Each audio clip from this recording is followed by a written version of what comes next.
ये क्वेश्चन अपना क्या है कि एक ग्राफ अपने को दिया है पीटी ग्राफ, और इस पीटी ग्राफ का पीवी ग्राफ में कन्वर्जन आपको करना है बच्चों। क्वेश्चन में क्या बोला है, पढ़ लेते हैं कि चक्रीय प्रक्रम ए बी सी ए आरेख पीटी में दर्शाया गया है। यदि इसे पीवी आरेख पर प्रदर्शित किया जाए तो यह होगा। इसमें बच्चों क्या होता है कि जो ये ग्राफ सूचना देगा वो इन्फॉर्मेशन लेते हुए इन ग्राफ में चारों ऑप्शन में अपन चेक करते जाएंगे। तो इसमें बातें बोली जा रही हैं, यानी इससे जो इन्फॉर्मेशन आती हैं वैसी की वैसी इन्फॉर्मेशन इसमें मैच करती है। वो ऑप्शन तो अपने सही होते रहेंगे, बाकी जो भी गलत होगा यानी इन्फॉर्मेशन मैच नहीं करेगी उसको अपन गलत ऑप्शन की तरफ यानी उसको क्रॉस कर देंगे। और इस तरीके से अपन क्या करेंगे कि ऑप्शन के माध्यम से क्वेश्चन करने की कोशिश करेंगे। जैसे अपन यहाँ पे बात करें तो इसमें कह सकते हैं ए बी एक प्रोसेस है, यानी एक प्रक्रम है, बी से सी भी एक प्रक्रम है और सी से ए भी एक प्रक्रम है। सबसे पहले आपको क्या करना चाहिए कि ए बी प्रक्रम के बारे में जानकारी जुटानी चाहिए। तो आप कह सकते हैं सबसे पहले बात आपने करी ए से बी प्रक्रम की। ए से बी प्रक्रम के दौरान अपन कह सकते हैं कि ये वाला दाब जो है वो नियत है। ए से बी के दौरान पी कैसा है बच्चों, नियत है। जब पी नियत होगा तो अपन जानते हैं कि जो समीकरण बनती है वो समीकरण बनती है आदर्श गैस समीकरण से वी समानुपाती टी। तो इससे आप कह सकते हो कि इसमें आप देखोगे तो टी क्या हो रहा है बच्चों, इसमें टी घट रहा है। टी क्या हो रहा है, घट रहा है। तो आप कह सकते हो टी जब घटेगा तो वी भी घटेगा। तो अपन कह सकते हैं टी घटेगा तो वी घटेगा। ऐसा रिजल्ट अपन देखेंगे इसके अंदर पी वी ग्राफ में। तो अपन कह सकते हैं इसके अंदर पी नियत है, इस ग्राफ में भी पी नियत है, इस ग्राफ में भी पी नियत है, इस ग्राफ में भी पी नियत है और इस ग्राफ में भी पी नियत है।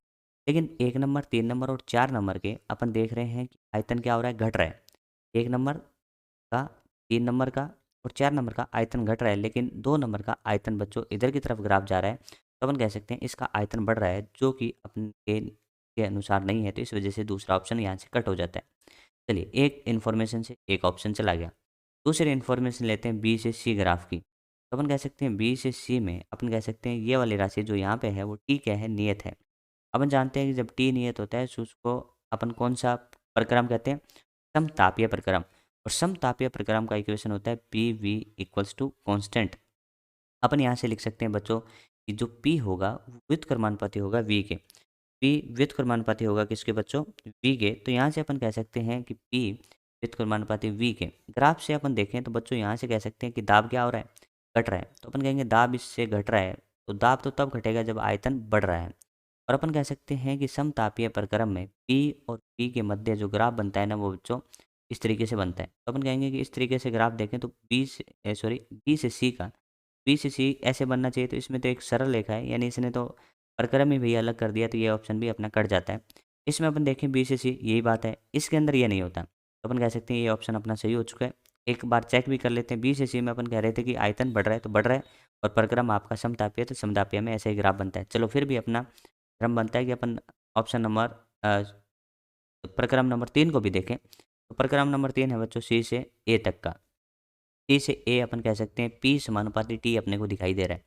पी समानुपाती टी तब होता है जब वी क्या हो बच्चों, नियत हो। तो वी इसके केस में अपन कहेंगे नियत होगा।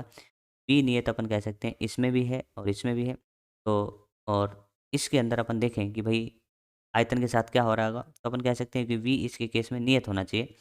और अपन यहाँ पे ग्राफ में देख रहे हैं कि पी भी बढ़ रहा है और टी भी बढ़ रहा है, तो दोनों ही बढ़ेंगे। तो अपन इसमें कहेंगे पी बढ़ेगा और पी बढ़ रहा है, ये पी बढ़ रहा है। तो अपना ऑप्शन तीसरा ऑप्शन सही हो रहा है। तो आपको ऐसे क्वेश्चन करने का एक ही तरीका है, पहले ए बी की सूचना लो, जो ग्राफ इसको संतुष्ट करेंगे उसको टिक कर दो, सही है तो सही और गलत है तो उसको काट ही दो। फिर बी से सी प्रक्रम की जो सूचना आएगी उससे आप दूसरा जो ऑप्शन बच गए उसमें चेक करें, जो गलत है उसको काट दें। और इस तरीके से आप पाएंगे कि कुछ ही देर में आप अपने सही ऑप्शन के पास पहुँच जाएंगे। तो अपने इस क्वेश्चन का सही आंसर होगा ऑप्शन नंबर 3।